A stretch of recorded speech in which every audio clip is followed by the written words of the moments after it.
Hi అండి అందరికీ. ఈరోజు ఎందుకో కానీ టీ పెట్టాలనిపించింది నాకు ఎర్లీ మార్నింగ్. బట్ ఏంటంటే మా మేడం కూడా హెడేక్ ఉంది అనగానే కొంచెం టైర్డ్ అయిందని నాకు కూడా సరే పెడదాం అనిపించింది.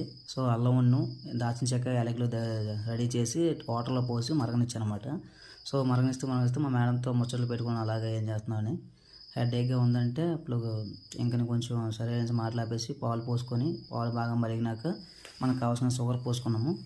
అందులో ఇది కాకుండా టీ పొడి మనకి ఎంత కావాలో అంత సరిపడా వేసుకొని పాలు పొంగేది ఈలోగా మా మేడం అంటూనే నాతో మాట్లాపేసి ముందు పాలు పొంగపోతే చూసుకో అంటుంది. పాలు ఒక్క చొక్కలుగా కూడా నీకు మామూలు పడదని చెప్తుంది పక్క నుంచి కూడా. బట్ ఏంటంటే నీకు పడినప్పుడు అడుగు అనమాట అని చెప్తున్నాను దానికి.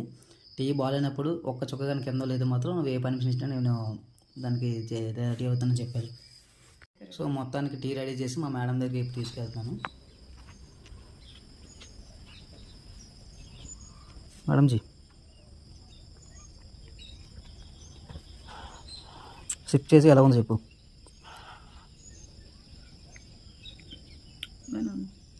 బాగుందంటే అల్లం టేస్ట్ తెలుస్తుంది. అల్లం టేస్ట్ ఎలా తెలుస్తుంది? అల్లం వేసాం కాబట్టి ఆల్రెడీ.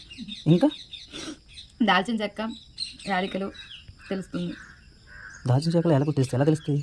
ఫ్లేవర్ తెలుస్తుంది. అది చెప్పు. ఫ్లేవర్ తెలుస్తుంది. నన్ను మీరు వేసావా? వేయలే. మాకు ఘాట్ వచ్చింది. ఘాట్ వస్తాం అది ఎలా ఉంటుంది. Thank you. నేను ఎప్పుడు ఆస్వాదిస్తూ తాగాలి. సర్లే బాగుంది. ఏదో బయటికి బాగుందని అతను ఏం అర్థం కావట్లేదు. లేదు నిజంగానే బాగుంది. Okay thank you.